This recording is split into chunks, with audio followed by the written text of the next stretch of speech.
നമസ്കാരം, പ്രവാസി മലയാളിയിലേക്ക് സ്വാഗതം. നമസ്കാരം, പ്രവാസ ലോകത്തെ ഇന്നത്തെ പ്രധാന വാർത്തകളിലേക്ക് സ്വാഗതം.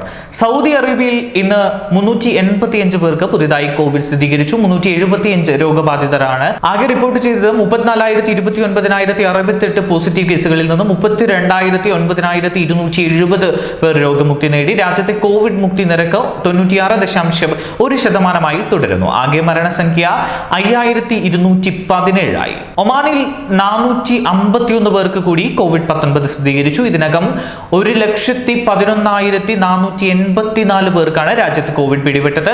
418 പേർക്കാണ് കഴിഞ്ഞ ദിവസം 24 മണിക്കൂറിനുള്ളിൽ ഒമാനിൽ രോഗം ഭേദമായത്. രോഗമുക്തി നേടിയവരുടെ എണ്ണം ആകെ 97,367 87.3% രാജ്യത്തെ രോഗമുക്തി നിരക്ക്.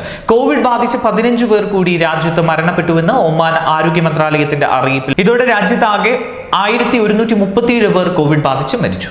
ഖത്തറിൽ ചൊവ്വാഴ്ച 373 പേർക്ക് കൂടി കോവിഡ് സ്ഥിരീകരിച്ചു. 216 പേർക്ക് രോഗമുക്തി ഉണ്ടായി. നിലവിലുള്ള ആകെ രോഗികൾ 2,854 ആണ്. ചൊവ്വാഴ്ച 6,748 പേർക്ക് പരിശോധന നടത്തി.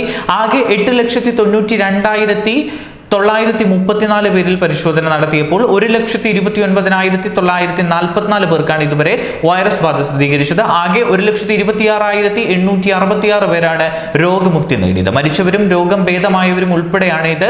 ചൊവ്വാഴ്ച ആരും മരിച്ചത്. UAE സർക്കാർ ജീവനക്കാർക്ക് നബിദിന അവധി പ്രഖ്യാപിച്ചു. ഒക്ടോബർ 29 വ്യാഴാഴ്ചയാണ് അവധി.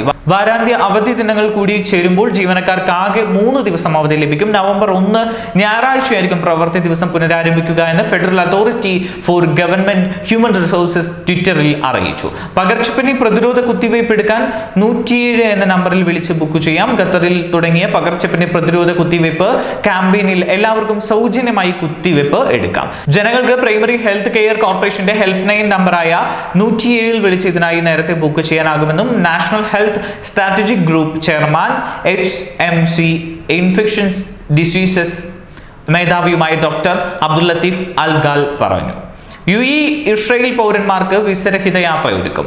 ഇരു രാജ്യങ്ങളിലെയും പൗരന്മാർക്ക് വിസയില്ലാത്ത UAEയും ഇസ്രായേലും സന്ദർശിക്കാൻ കഴിയും. ഒപ്പം തന്നെ ഇസ്രായേൽ പ്രധാനമന്ത്രി ബെന്യാമിൻ നെതന്യാഹു ആണ് ഇക്കാര്യം അറിയിച്ചത്. ഇസ്രായേലിലെ ബെൻ ഗുരിയാൻ വിമാനത്താവളത്തിൽ UAEയിൽ നിന്നുള്ള ആദ്യ ഔദ്യോഗിക പ്രതിനിധി സംഘത്തെ സ്വീകരിച്ച് നടത്തിയ വാർത്താ സമ്മേളനത്തിലാണ് നെതന്യാഹു ഇക്കാര്യം വ്യക്തമാക്കിയത്. ഉംറ തീർത്ഥാടനം പുനരാരംഭിച്ച് ആദ്യഘട്ടം പൂർത്തിയായതോടെ 1.25 ലക്ഷം പേർ ഉംറ നിർവഹിച്ചതായും ആർക്കും ഇതുവരെ കോവിഡ് സ്ഥിരീകരിച്ചിട്ടില്ല എന്നും സൗദി ഹജ്ജ് ഉംറ മന്ത്രാലയം അറിയിച്ചു. കഴിഞ്ഞ ശനിയാഴ്ചയാണ് ആദ്യഘട്ടം വിജയകരമായി പൂർത്തിയാക്കിയത്. ആഭ്യന്തര തീർത്ഥാടകർക്ക് മാത്രമായി ഒക്ടോബർ 4 പുനരാരംഭിച്ച ഉംറ നിർവഹിക്കുന്നതിന് സെപ്റ്റംബർ 27 മുതലാണ് രജിസ്ട്രേഷൻ തുടങ്ങിയത്. അബുദാബിയിൽ വാഹനാപകടത്തിൽ തൃശൂർ സ്വദേശി മരിച്ചു. മണലൂർ ഗവൺമെന്റ് ITക്ക് സമീപം അദ്യുന്തൻ ആന്റണിയുടെ മകൻ ലിനിനാണ് മരിച്ചത്. സംസ്കാരം നാളെ 10 കാരംക് സെന്റ് ജോൺ പള്ളിയിൽ നടക്കും. ശനിയാഴ്ച പുലർച്ചെ 4 ജോലി സ്ഥലത്ത് പോകുന്നതിനിടെ ലിനിൻ സഞ്ചരിച്ച മിനി ബസ് കാറിലിടിച്ച് മറിയുകയായിരുന്നു. അബുദാബി മഹാവി അഗ്നോക്കിലെ സ്റ്റാർ ബാഗ്സിലെ ജീവനക്കാരനാണ്. അമ്മ ലില്ലി, സഹോദരങ്ങൾ ലിൻഡോ, ലിയോ. വിളിച്ചാൽ വിളിപ്പുറത്തെത്തും അബുദാബിയിൽ സൗജന്യ യാത്രാ ബസ്. സംയോജിത ഗതാഗത കേന്ദ്രമാണ്. 25 മുതൽ ഓൺ ഡിമാൻഡ് ബസ് സർവീസ് നടപ്പാക്കുന്നത്. കോവിഡ് മാനദണ്ഡം പാലിച്ച യാത്ര 7 പേർക്കായി പരിമിതപ്പെടുത്തിയിട്ടുണ്ട്. ഇന്നത്തെ പ്രധാന വാർത്തകൾ അവസാനിക്കുകയാണ്. നമസ്കാരം.